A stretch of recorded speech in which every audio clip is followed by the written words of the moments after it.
Welcome to the How to Be Awesome at Your Job podcast, the show where brilliant professionals share how to sharpen the universal skills required to flourish at work. Enjoy more career fun, wins, meaning, and money with your host, Pete Mockaitis. Hello, and thanks for joining us here for episode 672 with Heather Hansen. Heather Hansen is an experienced trial attorney who has a wealth of wisdom when it comes to how to advocate for yourself effectively. So you'll learn, 1, how to advocate like the pros, 2, how to turn your inner critic into your biggest ally, and 3, how one question can get people to agree with you all the more. So if you want to check out the show notes or the transcript or the links to items we've referenced, drop on by awesomeatyourjob.com/EP672. Now, here's Heather's story. Heather Hansen gives her clients the tools to advocate for themselves, their ideas, and those around them. She's been a trial attorney for over 20 years and was consistently named one of the top 50 female attorneys in Pennsylvania.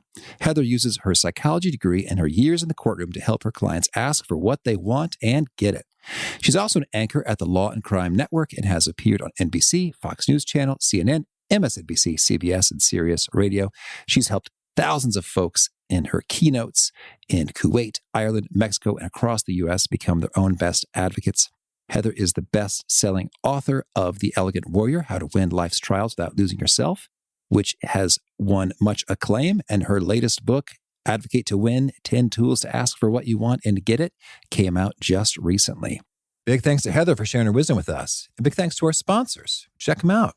And big thanks to our sponsor, Acorns. Acorns makes it easy to start automatically saving and investing for your future. You don't need a lot of money or expertise to invest with Acorns. In fact, you can get started with just your spare change. Acorns recommends an expert-built portfolio that fits you and your money goals, then automatically invests your money for you. NerdWallet.com, whom I love on these sorts of matters, gives Acorns a whopping 4.7 stars and says, quote, "If you want to make the most of your spare change, there's no better place to do that than Acorns. Head to acorns.com/awesome or download the Acorns app to start saving and investing for your future today." And we got a legal disclaimer here. It may not be representative of all clients. Tier 1 compensation provided. Compensation provides an incentive to positively promote Acorns. View important disclosures at acorns.com/awesome. Investing involves risk, including the loss of principal. Please consider your objectives, risk tolerance, and Acorns' fees before investing. Acorns Advisors LLC, Acorns, is an SEC-registered investment advisor. Brokerage services are provided to clients of Acorns by Acorns Securities LLC, member FINRA/SIPC. For more information, visit acorns.com.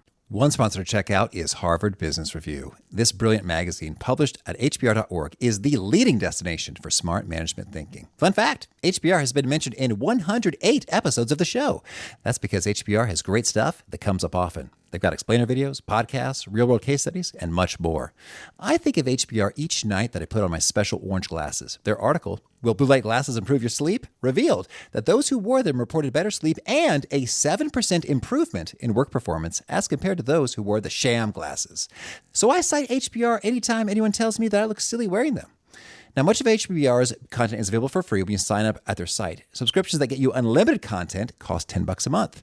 If you visit hbr.org/subscriptions and enter the promo code AWESOME, you can save 10% off of that subscription. Again, to save 10% off of your HBR subscription, go to www.hbr.org/subscriptions and enter the promo code AWESOME.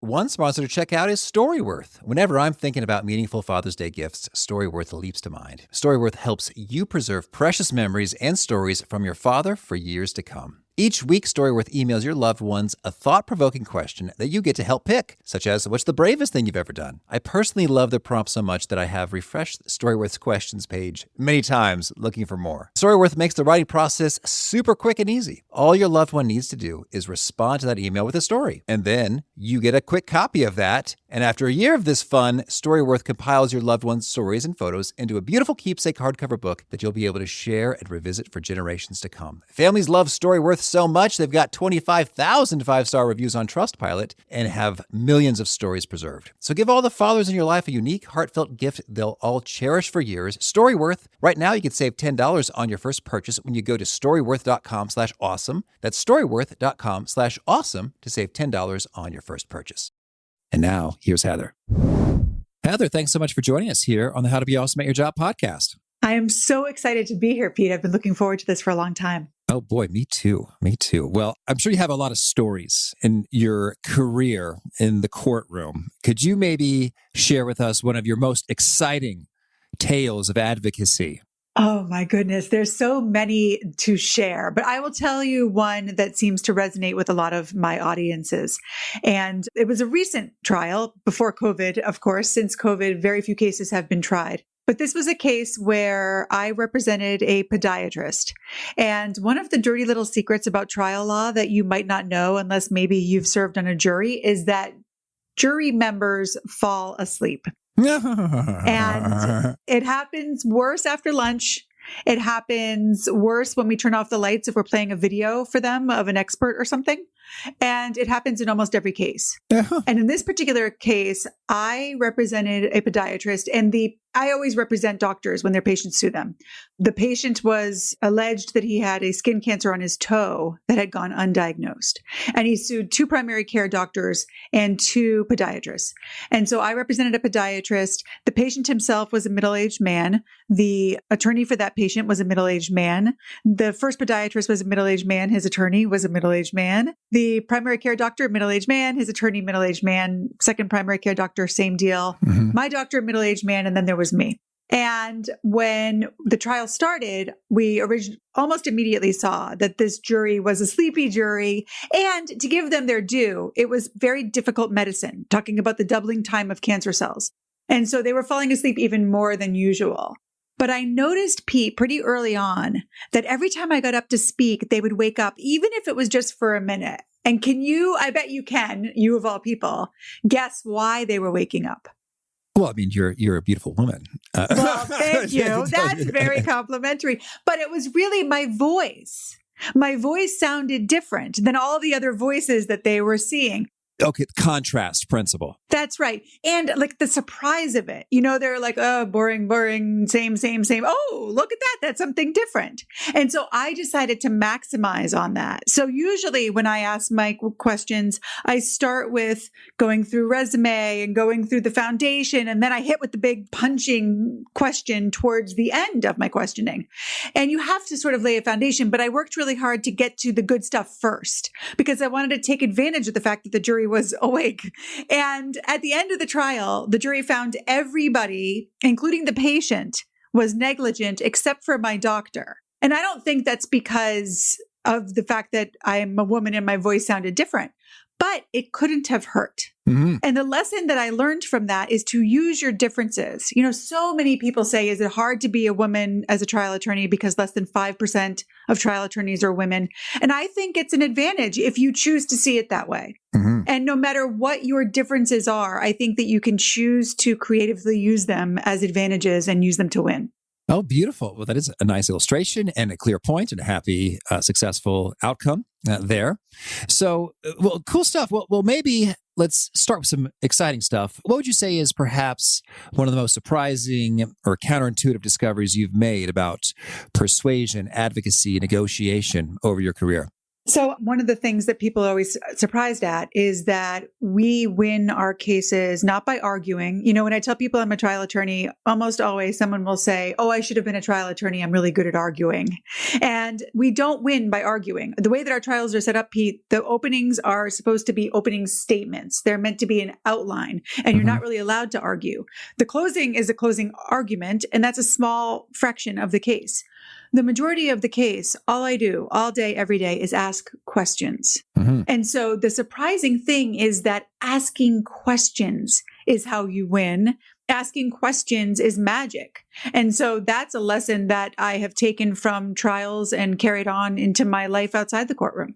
Mm-hmm. All right. Well, so asking questions is huge. And what are the kinds of questions we should be asking? Any special top faves or scripts or principles? So I have one favorite question that has become a huge calling card for me in my keynotes and so forth. And it's not even my question. It's a question that was asked by a woman named Judge Rosemary Aquilina. Judge Aquilina was the judge in the Larry Nassar hearing. Larry Nassar was the gymnast doctor accused of molesting all of those women in Michigan. Mm-hmm. And one of my hats that I wear is I'm an anchor at the Law and Crime Network. And I happened to be working the week of that hearing. And we only intended to cover it for a day because only a few women were planning to come forward, and most of them didn't want to use their names or their faces, which makes it not such great TV. By the end of that hearing, over 100 women had come forward to tell their stories, and most of them used their names in their faces. And I attributed that, having sat there and listened and watched, to Judge Aquilina, and specifically to one particular question that she asked each woman as they came forward. Because, Pete, she didn't say, "Why are you here?" Mm-hmm. She didn't say, "What happened to you? What do you have to say?" She said, "Tell me what you want me to know." There you go. And that question allowed the women to tell their story the way they wanted to tell it. Some of them talked about the way it impacted their relationships with their husbands. Some told the way it impacted them physically. Some told the way it impacted them in their confidence. They told her what they wanted her to know. And that changed everything. And now I believe that question with your clients, with your customers, with your bosses, with the people who report to you, and with your friends and your family and your children, that question can be magic. So that's probably my favorite question. Yes, it is. It is beautifully broad, but also points us in a direction. It's a lot better than "So what's up?" which is also wide open. Like that could go in any number of directions that they could choose for their own adventure with. Yep. But tell me what you want me to know is just really in that sweet spot. So thank you for that. And so that's just one of many tips you're putting forward in your book, Advocate to Win, 10 Tools to Ask for What You Want and Get It. What's kind of the main idea or thesis behind the book here? Advocate to Win shares the 10 tools that I used in the courtroom that every one of your listeners can use to ask for what they want and get it. So the 10 tools are elegance. The root of the word elegance is to choose. And so elegance to me is choice. And when you're advocating, you have to choose who you want to be. How dirty do you want to get? How difficult do you want to be? So the first is elegance. The second is words. The choice of words makes such a difference. Words that speak to your jury of clients or customers or bosses, friends or family. It's really important to choose your words carefully. The next is perspective, making sure that you understand your jury's perspective, because you can't change your perspective until you understand it. The next is questions. We just talked a little bit about questions. The next is credibility, because if you don't believe me, I can't win. The next is evidence, which is the facts that we use to build our case. The next is reception. That's reading body language, tone of voice, and facial expressions. Number 8 is presentation. That's using your body language, tone of voice, and facial expressions. Number 9 is negotiation. And number 10 is argument. All right. Well, Heather, I love the speed you're cooking with. So I might just go for the gold and say, can you give us a top do and a top don't inside all 10 of these tools?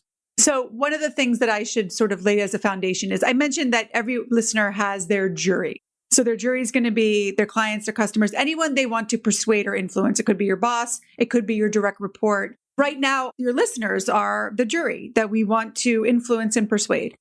But every one of those tools in my book, I recommend that you use it first with your inner jury. Mm-hmm. And the inner jury is the part of you that chooses. Now, a lot of my coaching clients think the inner jury is the part of them that is critical. And that's not really true. In the courtroom, the jury listens and they choose. Mm-hmm. And that's what your inner jury does. And so you probably have an inner voice that says, you're not smart enough. You're not good enough. You shouldn't do that. That's not safe. Stay in the cave. Don't go out. Don't take that chance. And you want to also give your inner jury the choice of a voice that says, go for it. You're good enough. You can do it. Why not try? And then the inner jury gets to choose. So for each of those tools, I go through and apply it first to the inner jury and then to the outer jury. Mm-hmm. So elegance, the root of the word elegance is to choose. And I believe you choose your elegance. And I think it's really important to recognize before you start advocating what you're advocating for and who you want to be when you're advocating. Those are choices. In the book, I have a 3-step process to make good choices, to make sure that you're choosing. And the first is to know that you're choosing. You know, so often we fly off the handle or we react out of anger or we hit the snooze button in the morning rather than getting out of bed. And those are all choices that we make. And when you know that you're choosing, you're more likely to make the best choices. And then the next step is knowing who is choosing, because too often it's our moms, our partners, or habit, or our egos. And you really want the best part of you, your inner jury, to be making that choice.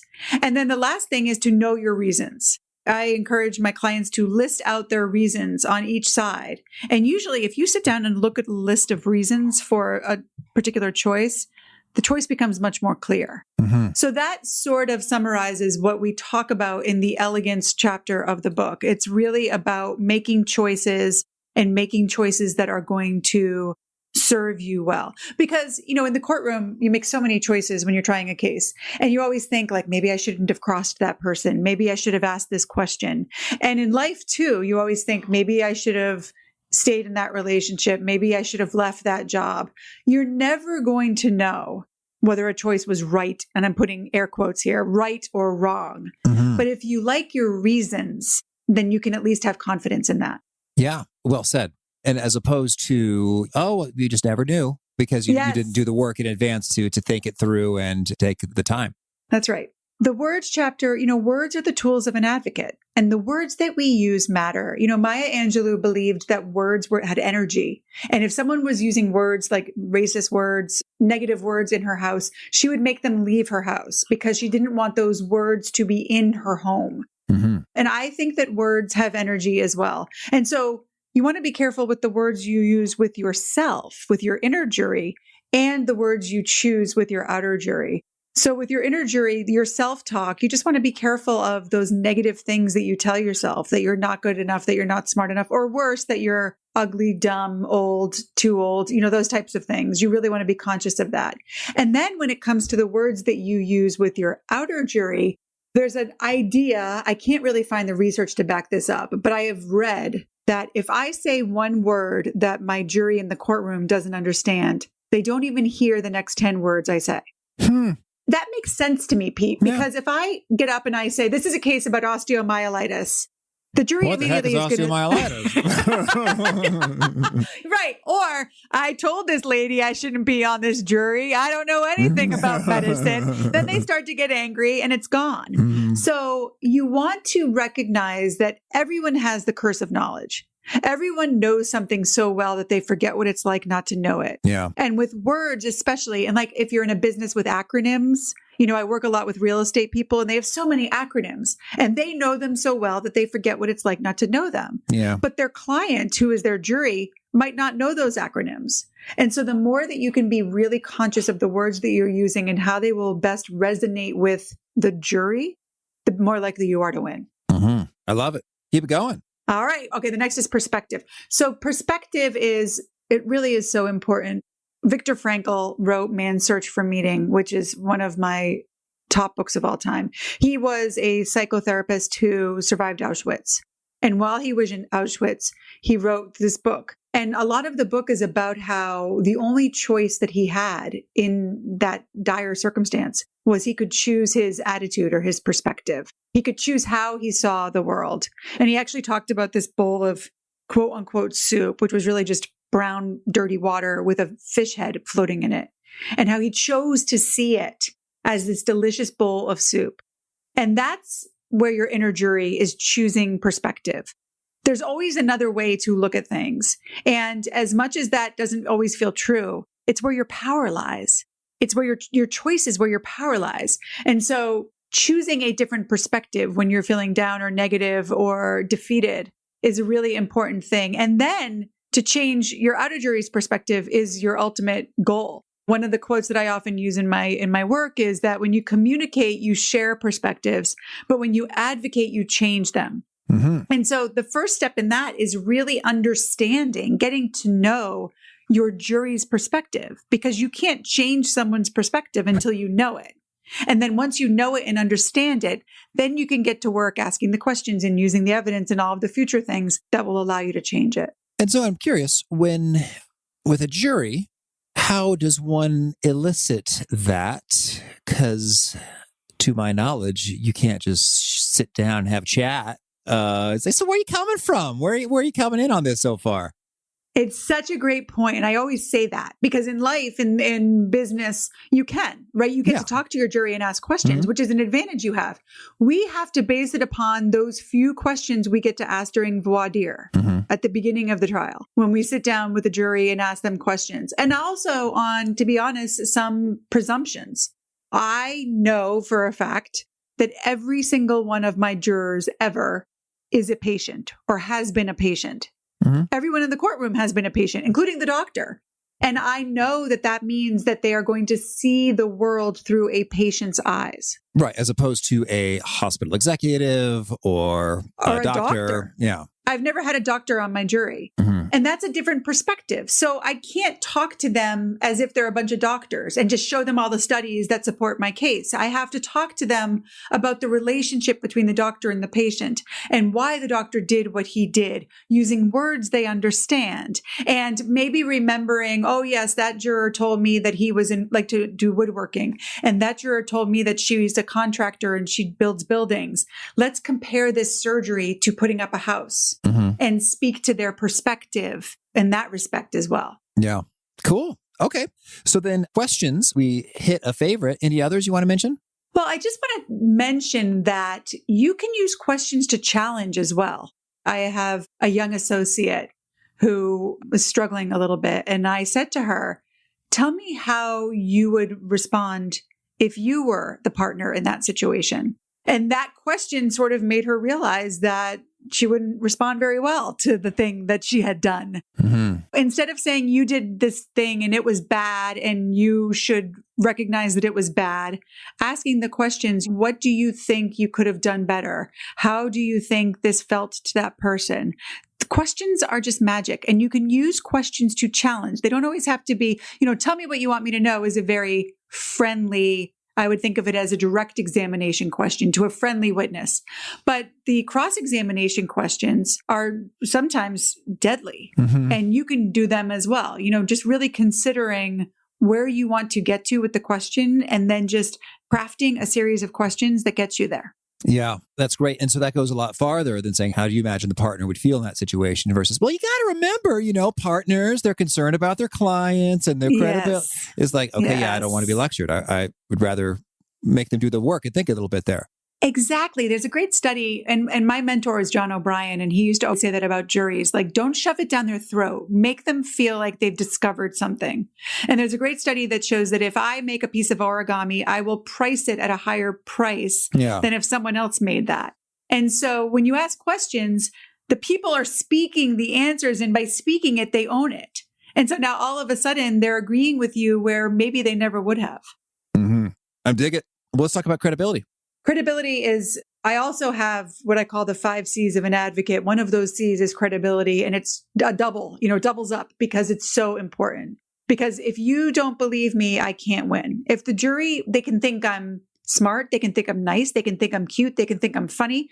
But if they don't believe me, I will lose.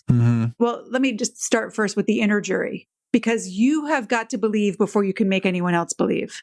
Well, a lot of times people will say to me, what do you do if you know a doctor made a mistake? And my answer is, I find a story that I can believe.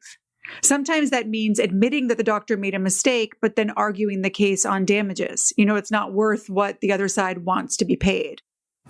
Or sometimes it's explaining exactly how the mistake was made. But I have got to believe in my story before I can make the jury believe it. And that means that when you're advocating for yourself and your ideas and your bank account, you have got to believe in those things before you can make anyone else do so.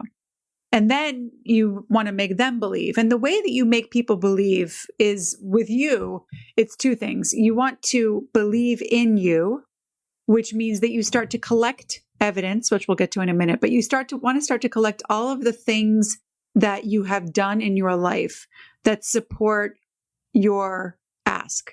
So it can be like, I waitressed for years and years and years. And I always look back at waitressing and say, I was good with people. I was good with numbers. I was quick on my feet. I could remember things. And that for me has allowed me to believe in my ability to do things affiliated with everything I just listed. So building your credibility by really looking, and it doesn't have to be in the same business. You know, if your listeners are looking to switch jobs or switch complete industries, what's transferable? I coach some women who have been out of the workforce to be moms, to raise children, and then going back into the workforce. And I can give a bunch of examples of the things that they've done as mothers that are evidence of their ability to do things in the workforce. And we talk about those to help them believe in themselves, build credibility with themselves. And then the other part of credibility with yourself is believing yourself. When you make yourself a promise, you have to keep it. And when you set an expectation, you have to meet it. Because if you don't, you lose your own credibility, and that's pretty deadly. Say more. Deadly how? Because I think many of us have said, okay, I'm going to wake up tomorrow, I'm going to go for a run. And then I don't. What is the consequence of that? Yeah. Every time you do that, the next time you tell yourself you're going to do something, you believe it a little less. And if you don't believe it, then how are you going to persuade anyone else to believe it? I lost 100 pounds when I was 18 years old. And I always say, I'm so grateful that I had the weight to lose. Not for losing the weight, which of course I am for a million reasons, but that I had the weight to lose because at a relatively young age, I built so much credibility with myself. I know that if I make myself a promise, I will keep it. And if I set an expectation, I will meet it because I've done that. And I've done it in a pretty big way. And it doesn't mean, so it's the same with your outer jury. Those two, you want them to believe in you, and we can talk about how to do that. You want them to believe you. And it's the same thing, making promises, setting expectations. But the fastest way to build credibility with yourself and with others is when you can't keep a promise and you can't meet an expectation, you own it. Like in the courtroom, if I say, my expert disagrees with my doctor on this point, immediately the jury is like, wow, that lady just told us the truth, even though it doesn't help her. And then when I tell them other things that do help me, they're more likely to believe them. Yeah. So, and it's fast and it's easy once you put down your ego. Beautiful. Okay. And how about evidence? So evidence is all of the things that you use to build that belief in you. And when it's yourself, I give my clients, when we start working together, an evidence journal. And I ask them at the end of every day to write down evidence of their skills, their talents, their capabilities, their resilience, their power, anything they can think of, 3 things a day. And then you go back and look at that when you're feeling less than credible. So that's for the inner jury. For the outer jury, there's a famous maxim in advertising that says that in order to make someone remember something, you have to repeat it 7 times. And I think that that's true. But in the courtroom, I feel like if I repeat something 7 times, the jury is going to fall asleep, as we discussed, or hate me. So I've kind of expanded that. And I say that you need to say it 7 times, 7 ways. So as you're collecting evidence to give to your boss or your superior or your investors or your clients or your customers, what ways can you present that evidence? Can you make a chart? Can you use pictures?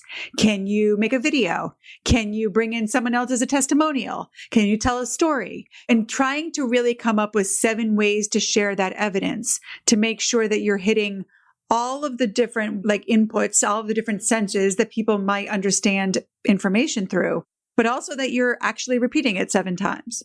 Okay, cool. And then reception. Reception is so important, and everyone wants to lead with presentation. Like a lot of times I'll get calls to consults to start coaching with me, and they'll say, well, I really want help on camera. I really want help with my body language. I really want help with my tone of voice. And we'll get there. I mean, that's the next tool. But listening, the best listener in the courtroom wins. If I'm in the courtroom so focused on how am I going to look, sound, and move my face the next time I ask a question, and I'm not listening to the answer, I'm missing out on important, vital, lovely evidence. And it's really important to listen to tone of voice. So you can read body language a little. I mean, body language is a lot of context, and you don't have a lot of time with many people to build up that context to do it well. But tone of voice, there's a study out of Yale that tells us that tone of voice tells you more about a person's emotions than their body language and their facial expressions combined. So if you really are present and listening, you can often tell if someone's faking a smile, if they're tired, if they're angry, if they're frustrated.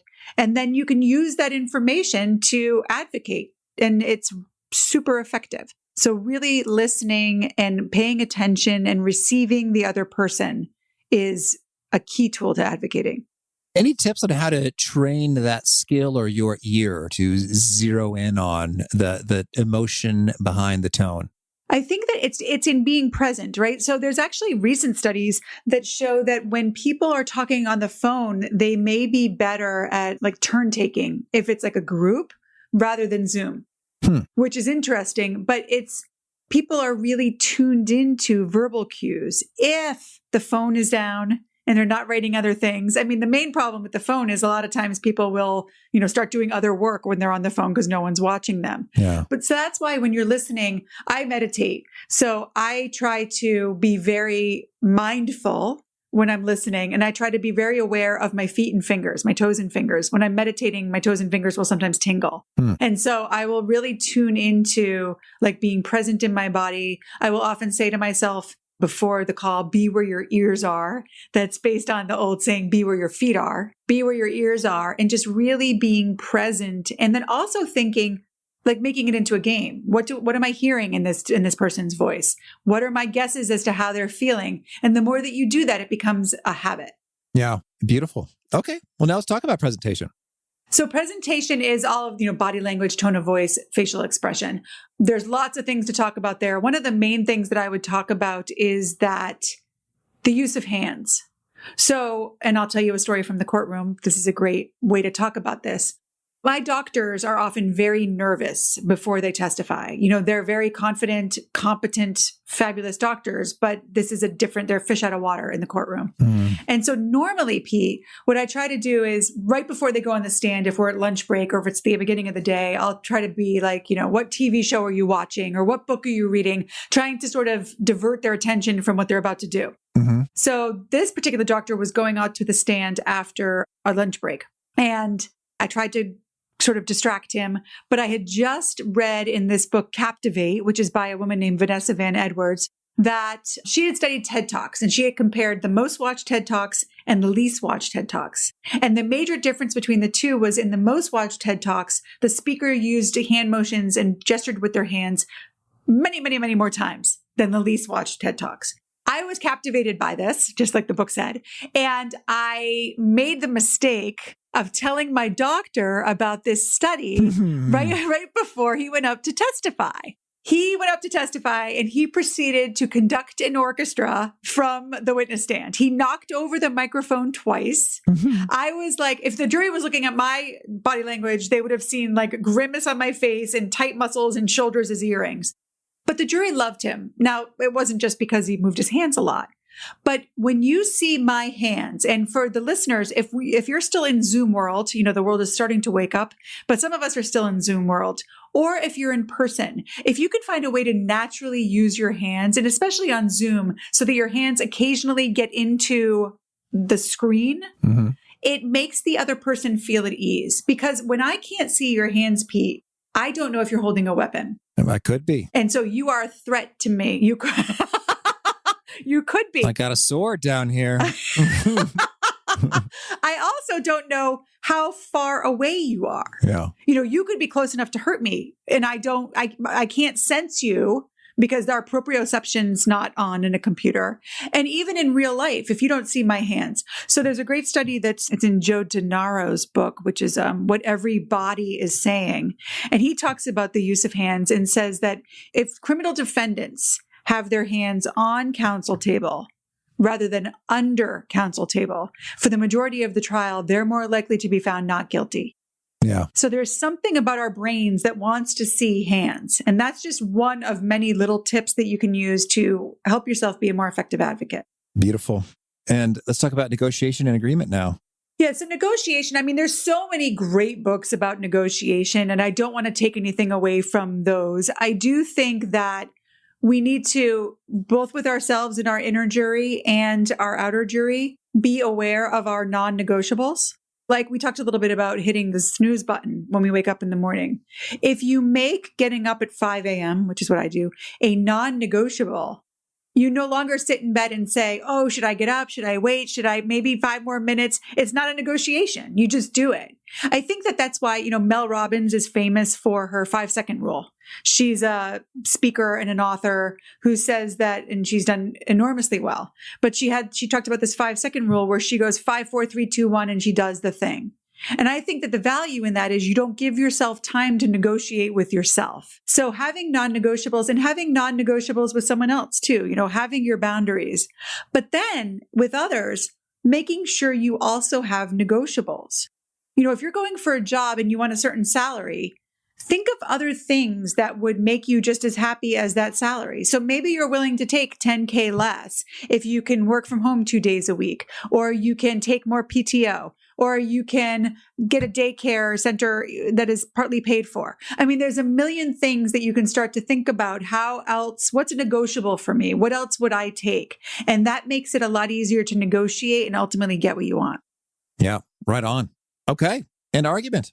So argument is the last resort of the advocate, and hopefully you never have to get there, because the thing about argument is it's only really effective if a third party is deciding. Yeah. So if I'm arguing with opposing counsel and the judge decides the motion, then arguing makes sense. And if you're sort of fighting with a competitor for a raise or an opportunity, then arguing makes sense. But if you're trying to convince the person you're arguing with, it rarely works. All of the other tools that we've talked about, questions, evidence, perspective, words, credibility, those are the tools that are going to help you to persuade someone to share your perspective, to come along to your perspective. When it comes to argument, you just want to be very careful that you don't win the argument and lose the relationship. Thank you. Well, Heather, that's quite the rundown. Much appreciated. Tell me anything else you want to make sure to mention before we shift gears and hear about some of your favorite things. No, I mean, I think I've gone through it pretty well. You've tested me. It's great because, you write the book and then there's like a period of time that you're sort of not paying as much attention to it. So to go through those 10 tools has been a fabulous opportunity for me to talk about them. And I'm glad you gave me the time. Oh, thank you. Well, now could you share with us a favorite quote, something you find inspiring? So I've already mentioned it, but it's something that really works for me. And that is to be where your feet are. I really think that so many times our heads are off in the clouds, or we're looking at our phones, not present with the person in front of us, not present with the task in front of us. And when I remind myself to be where my feet are, it really helps me to be present, be focused, and be productive. All right. And could you share a favorite experiment or study or piece of research? My favorite study is one that I talk about a lot in my keynotes, and I've written about, and I read about it in Daniel Pink's book, To Sell as Human, which is a fabulous book. I highly recommend it. It is a study that you ask the people, and we can do this now, Pete. You want to ask the people to snap 5 times with their dominant hand, looking at the person in front of them, and then draw a capital E with their index finger on their forehead. On my own forehead or your forehead? On your forehead. Okay. Drawing. See, that is phenomenal. So Pete drew the E facing me. Oh. So that I could read the E. Oh, nice, sweetheart. Yes, you really are. You could have drawn the E facing yourself, Pete.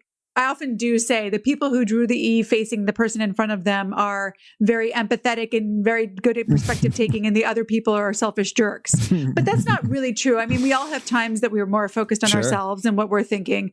But when you can do what you just did and see things through the other person's perspective, it's going to make you a better advocate. And Daniel Pink says, make you a better salesperson.